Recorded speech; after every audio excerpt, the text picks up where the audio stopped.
One of the really amazing things about being a percussionist is that literally any object in the world can be a percussion instrument. As a percussionist, we're really not defined by a single instrument. Percussion is great in that it allows a lot of opportunity for you to sort of grow through the instrument through different stages of your life and whatever, because there's such a variety of different options, different types of music and things. There's definitely a difference in kind of the aesthetic of playing a drum set in a rock band and playing the kind of nuanced language of contemporary music.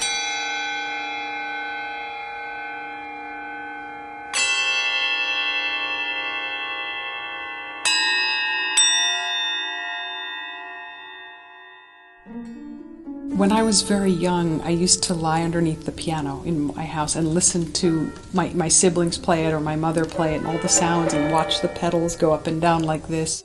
There's an advantage to percussion music because the first music we hear in utero is our mother's heartbeat. Bum bum, bum bum, bum bum.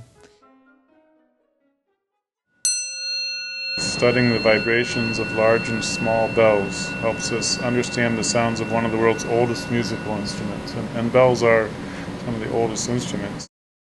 People moved from the Stone Age to the Iron Age. One of the first things they probably figured out how to do is to make objects that ring.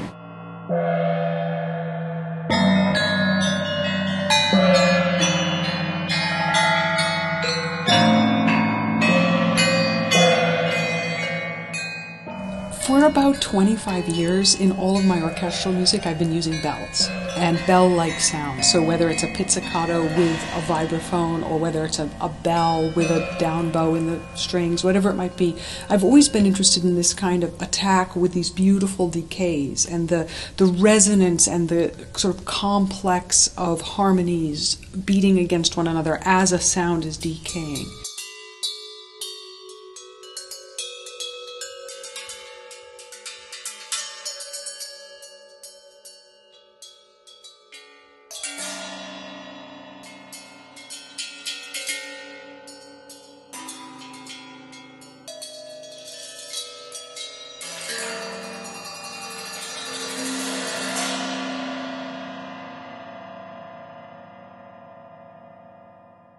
I've always been interested in the ends of sounds. Composers are always very busy writing the beginnings of sounds, like note, note, note. But actually what's really very interesting is the middle of the sound and the very end of the sound. And of course the bell is a beautiful example of that envelope that I'm discussing. The piece Resounding Earth is in 4 movements or 4 sections, and it's almost like a journey through this incredible sound world. The first movement uses the large racks with the large gongs, and we each have about 50 instruments at the racks and the tables that are kind of in front, as well as some keyboard instrument. We have vibraphone, glockenspiel, and 2 octaves of crotales. And that setup is kind of the primary focus of the first movement, and it's kind of an introduction to all of those sounds at once. And that's a very it's maybe in the style that a lot of Augusta's music in the past has been, very pointillistic, very stylized, very dynamic, very kaleidoscopic, and so that's kind of a really interesting and cool way to kind of open up the piece.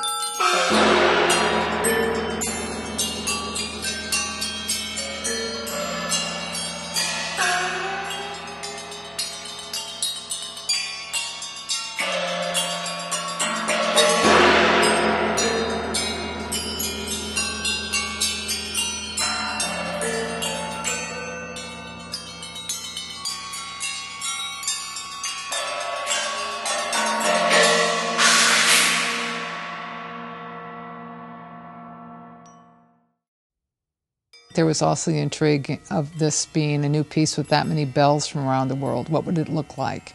Tibetan singing bowls are so meditative, and that was a piece that I think a lot of people wanted to hear that movement. The second movement of our piece, Resounding Earth, is subtitled Prayer. And the idea is that it's a very intimate space. There are 26 singing Japanese rin that are very, very beautiful. And there's a kind of inner spirituality and gentleness. Of course, sometimes it's quite loud and whatnot, but there's sort of a calm, as if the four musicians are creating a very prayerful world. And it's interesting because it's quite difficult. They're switching mallets and moving instruments and whatnot, but they make it look very smooth and elegant and graceful and the right tone for the movement. It's very, very beautifully played.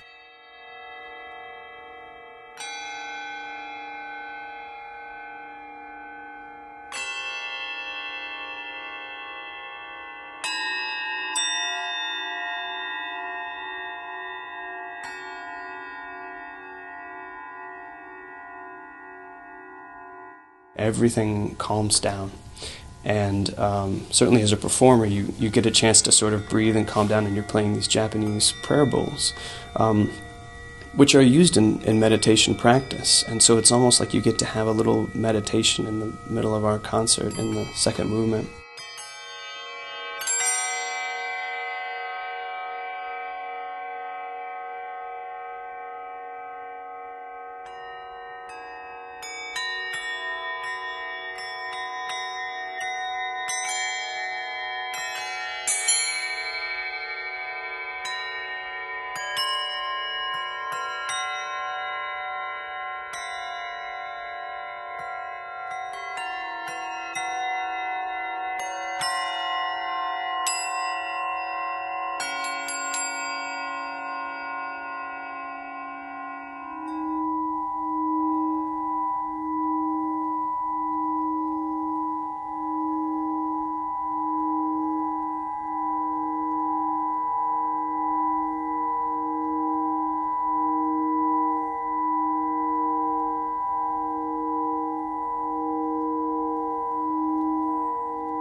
For me, all music is spiritual.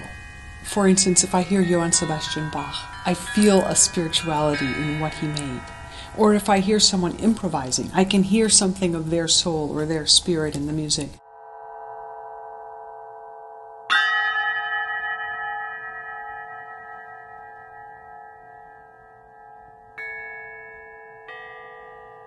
The third movement features the Burmese bells, which are spinning bells, which create this amazing acoustic phenomena where you strike them and they unwind on a string and you get this vibrating effect.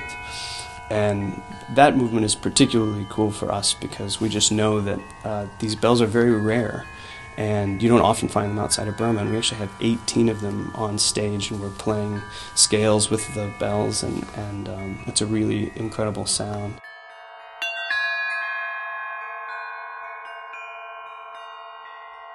The opportunity with Resounding Earth to write for this collection of bells, which is completely unique, and many of these bells were used in spiritual contexts.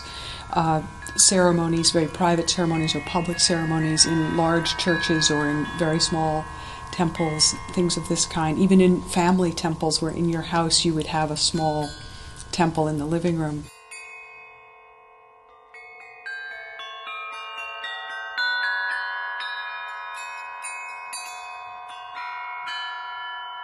They are, also kind of a spiritual context that we've kind of derived for this piece. And so going from those back to the racks where they kind of happen all at once is kind of what happens in the middle of that piece, and it's very special. There's another great example that she gives you just a very simple, beautiful sound that is very unfamiliar to most of us in the West, of this bell that spins, has sort of a natural vibrato built into it as it spins, and she just lets that sound breathe for a minute and then starts crafting little melodies.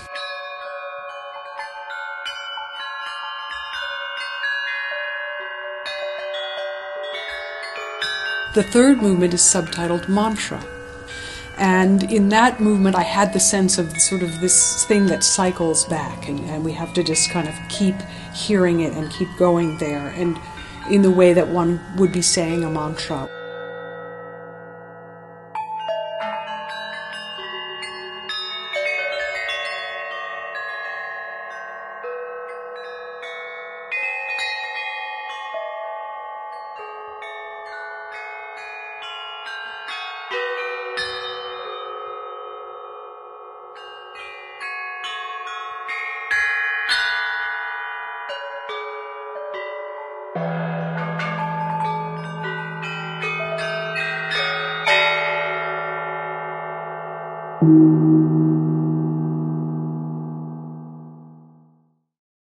A sound wave is a waveform of, as you strike an object and it vibrates, it creates acoustic waves where the air molecules get compressed and spread out, rarefied.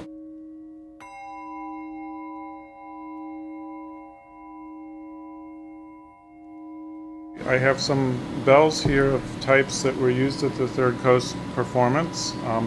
There's a rin gong, or it's like a Tibetan singing bowl. You can strike it. It rings a very long time. It has a very distinct tone.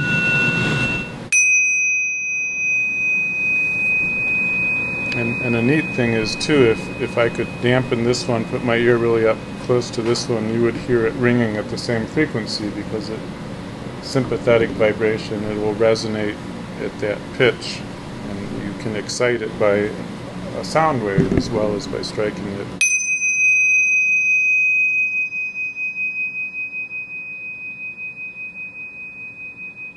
You know, we can study that with these techniques in electrical engineering, these spectrum analysis. We have tools that today can run on iPhones and iPads and laptops, because they have enough computing power to calculate, you know, in real time the frequency components in a waveform.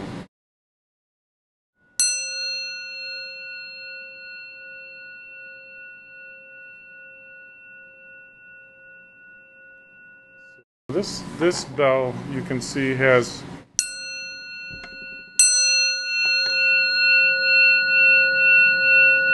5 main pitches, and then there's some higher kind of overtones here.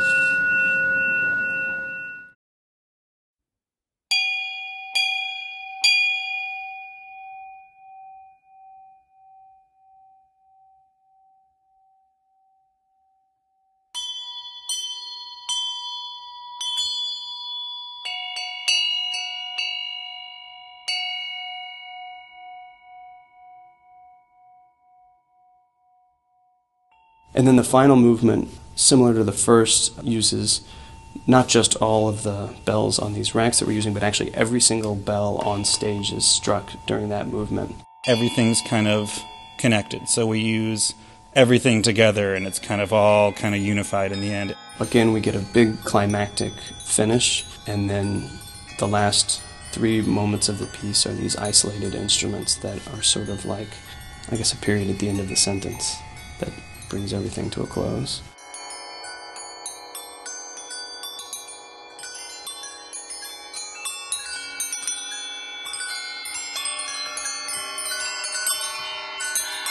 We've kind of collected these bells from all over the world and found a single piece in which they can all kind of coexist.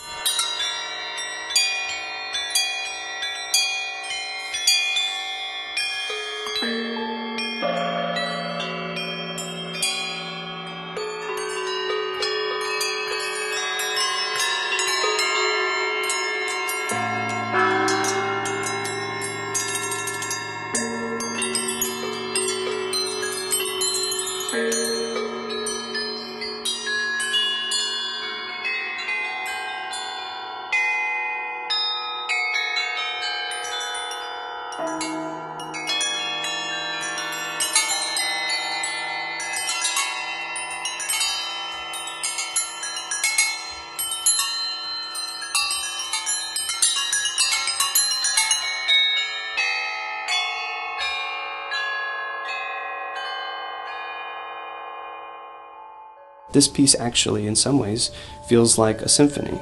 We have different movements, the different movements have different characters, and at the end of the half-hour-long piece, you've been through a journey, a musical journey. So in collecting these bells with Third Coast Percussion and working toward this piece, what we did is we actually recorded every single bell, and we recorded it with many different mallets, and I had hundreds of little micro sound samples so that I could listen to them, because you really need to be with the exact bell. They all have different intonations, different kinds of decay. If you hit them with one mallet, you get one kind of sound. If you hit it with another mallet, you get a different kind of overtone or a different decay. So it's incredibly complicated. It multiplies by each bell and where you hit it on the bell. So I use these sound samples quite a bit. One of the amazing things about percussion is that there are percussion instruments that are indigenous to almost every single culture in the world. And that's also true of bells. And I think it's also fascinating because it's basically all just metal. And mankind, for hundreds and hundreds of thousands of years, has turned metal into these objects of beauty and spirituality that are very small or very large. We hope to be working with this group at University of Texas, El Paso, these metallurgists that have studied for many years how the different types of metal that you use and how it's cast can affect the sound. You know, how does the metal solidify when it's hardening, and what kind of grains are formed in the metal. Just like you would use a lathe to form a spindle on a furniture leg, they're using a lathe here to remove layers of metal at the right position of the bell so that certain tones are emphasized and other ones are removed. We play on Japanese rin, which are singing bowls. We play on Tibetan prayer bells. We play on a Western Indian instrument called kadki, or Noah bells. The idea that we're bringing all these sounds from all these different cultures and creating an instrument or creating an orchestra that borrows from the entire world. We play on gongs from Thailand, and then we even play on some metal pipes and other objects that you find around your house. There's a car spring at one point you can see on the rack that's coiled, and that piece, that you look, what kind of a percussion instrument is that? No, it's part of a car actually, and they just decided they liked the sound, so it became part of the piece, and it became another bell.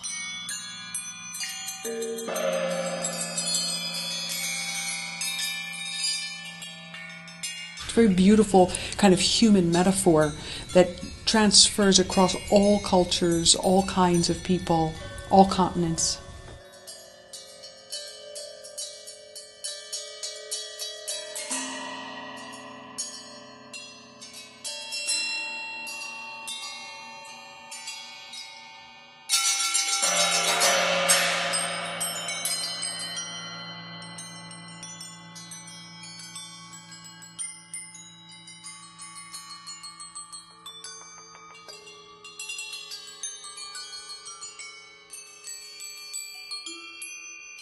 I'm the 10th of 10 children, so there were a lot of other children playing the piano, and I became very interested in it and started taking piano lessons at age 4 and played all the way through for about 10 years.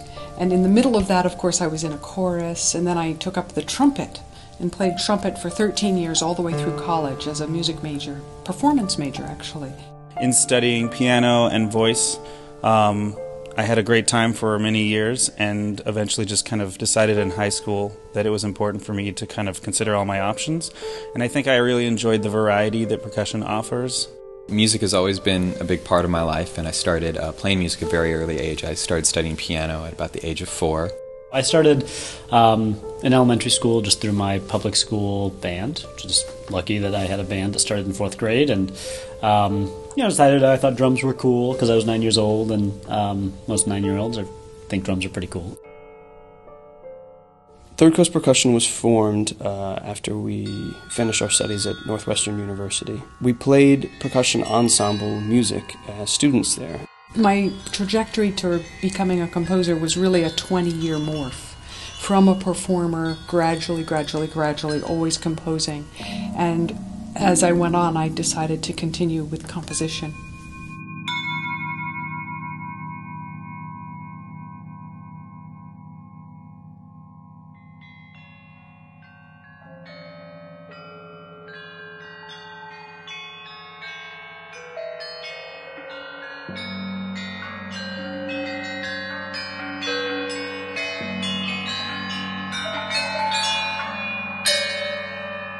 Third Coast, they're amazing teachers, and they went out for the week before their performance and worked in the school system with everything from little kids, where they were playing John Cage's Third Construction, a very rhythmic, driving, primal kind of piece, which the kids loved, and explained it to them, and they were into it, which our audience here also loved, to doing lectures for our campus.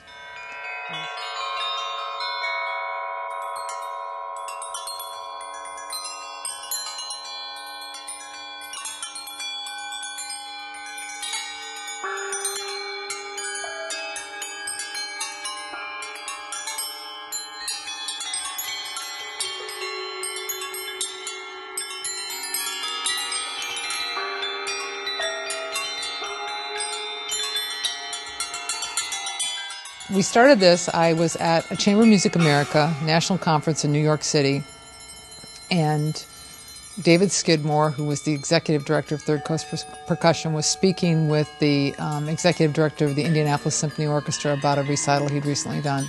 Augusta was on the faculty at Northwestern University when we were students there, so that was the first time that we met her. Almost 2 years ago, she gave us a call, and she had been following our ensemble and knew about us, and she had this idea for a piece for all bells, and she was interested in writing a piece for just bells. So of course, if you're going to write a piece for just bells, you need a bunch of percussionists to do that. And I would bring in music that was written, and we would sight read it and play it and tweak it and change it and discuss it, and then I would revise it and then bring in another version of it and then revise that. And so we did a lot of work. This piece has gone through a great deal of heart and soul and collaboration. And he said, well, do you do much commissioning? And I said, yeah, actually we do quite a bit of commissioning, more dance, theater, we do some music, we've done some choral works. And he said, well, we've got this project we're working on with Augusta Read Thomas. And I thought, wow, Augusta Read Thomas, she's top drawer, this would be great. So that was what drew me into the conversation. I think we ended that conversation later in an Irish pub somewhere over lunch and a beer, and there was another one to follow the next year, where this whole project began to take shape. This has been, yes, a really, really collaborative process from day one. So it's been great. We've had somewhat of a hand or a say in the piece that has ultimately been created. In performing it, you can really sense the energy that these bells each kind of emanate, and I think an audience will react to them as well. Most of all, it's been a question of just getting to know the piece, getting to understand what she's going for at each moment, and hearing each note in its context and in its moment. And in the piece we're striking cowbells and some of the other bells that we're striking, and the sounds are sometimes very powerful and sometimes very rhythmic and very energetic. So it's very interesting to me, the richness, the connotation, the history, the meaning that these particular bells have.